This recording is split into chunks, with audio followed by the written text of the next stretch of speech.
खुलुमबाय बे समावहाय बाथौ बिमुसाराव दान्दिसे मोगामोगि बे हाबाफारियाव जों दङ उदालगुरि जिल्लानि सिङाव थानाय माजबाद आनसलिक दुलाराय बाथौ गौथुमनि लेङाइ फोसावगिरि हरसिं बसुमतारी आदा सार खुलुमबाय सार खुलुमबाय लोगोसे जोंनि बे दान्दिसे मोगामोगि हाबाफारियाव जों बाहागो लादों अनसुमै बर' उदालगुरि जिल्ला दुलाराय बाथौ गौथुम लाइमोन आफादनि लेङाइ बुंथिगिरि खुलुमबाय आदा दे खुलुमबाय नोंथांमोना दिनै गवालपारा जिल्लाया दुलाराय बाथौ गौथुमनि बे धुपधरा दिघुली गामि बाथौ आफादा आलासि महरै नोंथांमोनखौ लिंना लाबोदों आरो ओंखाम गोरलै जानाय फोरबोआव बाहागो लाफैदों माबोरै मोनदाङो गिबियावनो बयनिसिमबो खुलुमनाय बावहरग्रोबाय लोगोसे दिनैनि बे हाबाफारियाव जोंजों लोगोसे फैफानानै बाथौ बिबुंसार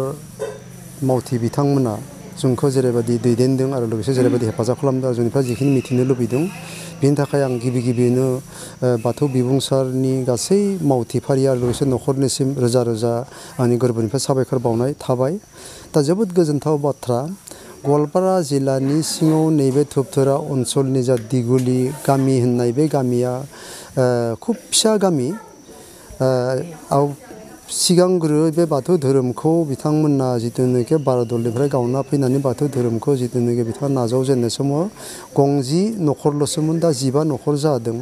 गतिके बे 15 न'खरनि गेजेराव दिनै बिथांमोना जेरैबायदि बाथौ धोरोमखौ न'खरफ्रोमबो जेरै सिजौ गायनानै बाथौ धोरोमनि मोनफ्रोमबो नेमखान्थिफोरखौ जेरैबायदि आबुङै फालिबोगासिनो दङ दिनैसिमबो बिथांमोननि जिथुनाखि न'आव थांनानै नायोब्ला जोङो न'फोराव थांनानै नायोब्ला जों न'खर जों सिजौखौ नुदों नाथाय बिथांमोननि गेजेराव दिनै बाथौ धोरोमनि माखासे नेमखान्थिफोरखौ मिथिनो बा गोबां बिथांमोना माने आसारखान्थिफोरखौ फालिनाय बेलायाव एसे माने बिथांमोना उनसिन गलिना दङ दा बेखायनो आं बाथौ बिबुंसारनि गेजेरजों मोनसे खावलायनो सानदों जे माने जोंनि दुलाराय बाथौ गौथुम आरो लोगोसे दुलाराय बाथौ गौथुम लाइमोन आफाद बिथांमोना जाहाथे नैबे गवालपारा जिल्लानि नैबे धुपधरा ओनसोलाव थानाय बे दिघुली गामि आरो लोगोसे बे ओनसोलाव थानाय माखासे बाथौआरि बर'फोरखौ जाहाथे एसे नायसनफैनानै धोरोमारि बिथिङाव जाहाथे एसे खौसेथि खालामनायनि हाबाफारिफोरखौ जुदि मोजाङै जुदि मावफुङोब्ला निस्सय बे ओनसोलनि गोबां रायजो राजाफोरा बाथौ धोरोमनि बागै बाथौ धोरोमनि आसारखान्थिनि बागै दिनै मिथिनो गोनां बा मिथिनो लुबैनाय गोबां मानसिफोरखौ जों बे लोगो मोनफैदों आरो दिनैदि बिथांमोना जोंखौ माने हांख्राय हरनानै गावसोरनि जिथुनाखि बे बाथौ धोरोमनि ब्रैथि ओंखाम गोरलै फोरबो बे फालिनायनि हाबाफारियाव जोंखौ आलासि महरै जेरैबायदि जोंखौ हांख्राय हरनानै जिखिनि माने बिथांमोना मिथिनो लुबैनाय बाथ्राफोरखौ मिथिबाय होननानै बिथांमोना बुंदों जोबोद गोजोनदों दा गतिके बेखिनि सानसेनि गेजेराव जों बिथांमोनखौ धोरोमनि माखासे आदब धोरोमनि माखासे आसारखान्थिफोरखौ जों फोरोंनो हानाया बे असम्भब बेखायनो इयुनफोरावबो जाहाथे जोंनि माखासे बे बाथौ बिबुंसारनि गेजेरजों फोसावनो सानदों जाहाथे जोंनि बाथौ गौथुमफोरा जाहाथे बे ओनसोलाव फैनानै माखासे माने धोरोमारि सांग्रांथिखौ जाहाथे एसे लाबोगोन बेखौनो आं दिनै बाथौ बिबुंसारनि जानानै बे दिघुली गामिनि जानानैबो आं खावलायनाय थाबाय गासै जिहेतुके जोंनि उदालगुरि जिल्ला दुलाराय बाथौ गौथुमनि आवथायाव थानाय माजबाद बियाबनि लेङाइ फोसावगिरि बिथाङा माखासे धोरोमनि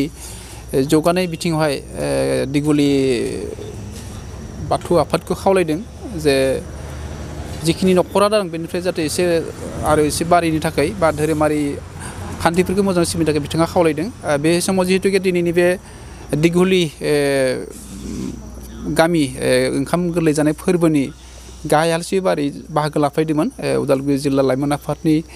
लेङाइ बुंथिगिरि अनसुमै बिनानाव बिथाङा दिनै जिहेतु गाहाय आलासि हिसाबै बाहागो लाफैदों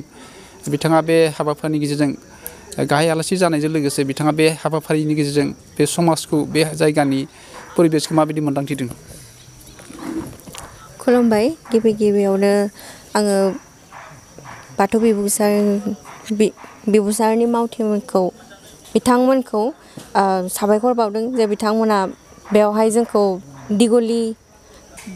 गामियावहाय जेनेबा लानानै फैदों बेनि थाखाय आरो लोगोसे जों बेहाय नुफैदों जे बिथांमोना जितु दिघुली गामिनि रायजो राजा बिथांमोना खोब गोसो गुदुं जे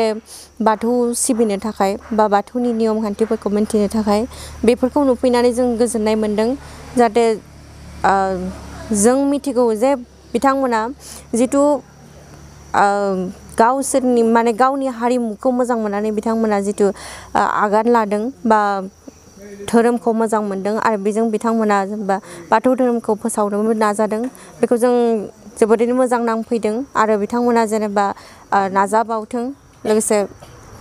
बिथांमोनजों आरो अरायसम जों हेफाजाब होगोन आं बेखौनो खावलायना आं जोबनायावहाय जिहेतुके सासे फोसावगिरि दङ जोंनि बाथौ गौथुमनि फोसावगिरि हिसाबै बिथाङा हिन्दु धोरोमनि माखासे बाथ्रा मिथियो बे हाबाफारियावहाय ओंखाम गोदान हाबजानाय हाबाफारियावहाय मा खान्थिफोर लाफादेरनानै बे ओंखाम गोरलै फोरबोखौ खुंनो हायो नोंथाङा फोरमायनो नागिरदों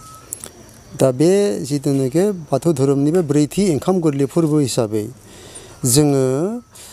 जिखिनि आवगायनिफ्राय बे दिगुलि गामिनि रायजो राजाफोराबो बाथौ धोरोमखौ बे फोसाबनाय बाथौ धोरोमखौ लानायनि सिगाङावबो बिथांमोना ओंखाम गोरलैखौ जाबोयोमोन जिहेतुके नाथाय सिरिबां नङामोन बिथांमोना नैबे गामि दरसेया दिनै जाब्ला बबेबा गामि दरसेया गाबोन जागोन बेबायदि माने सिरिबाङै नङामोन दा बेखायनो दिनै बिथांमोना बाथौ धोरोमाव हाबसननानै बाथौ धोरोमनि आबुं नेमखान्थिनि गेजेरजों जा 15 न'खरा दिनै रायजो नाङैनो जयैनो बेयाव माने गथ' गथाय बोराइ बेन्थ गासैबो 15 न'खरा फैनानै जेरैबायदि दाबसे जायगायैनो संनानै खुरनानै जोंनोबो जाहोदों बिथांमोनाबो जादों खुब मिनि खुसियै रंजा खुसियै बोसोरनि मावनाय माखासे आबादनि जा फिथाइ बेखौ माने बिथांमोना दिनै फार्स्ट बोराइ बाथौनो बावजेननानै बिथांमोनाबो जादों दा बे बिथिङाव जों सानदों माखासे जाखांफुनाय माखासे उन्दै उनला बा लाइमोन सेंग्रा सिख्ला बिथांमोनाबो बेबायदि हाबाफारिफोराव हयथ' दिनै एसे खम बाहागो लादों उनफोराव हयथ' बेबायदि हाबाफारिखौ लाबाय थायोब्ला निस्सय बे गामिया गेदेर उन्दै सेंग्रा सिख्ला गासैबो ग्रोम ग्रोम जानानै बाथौ धोरोमनि बे ओंखाम गोरलै फोरबोखौ इयुनाव आरो मोजांसिन खालामलांनो हागोन बेखौ आं मिजिंथिदों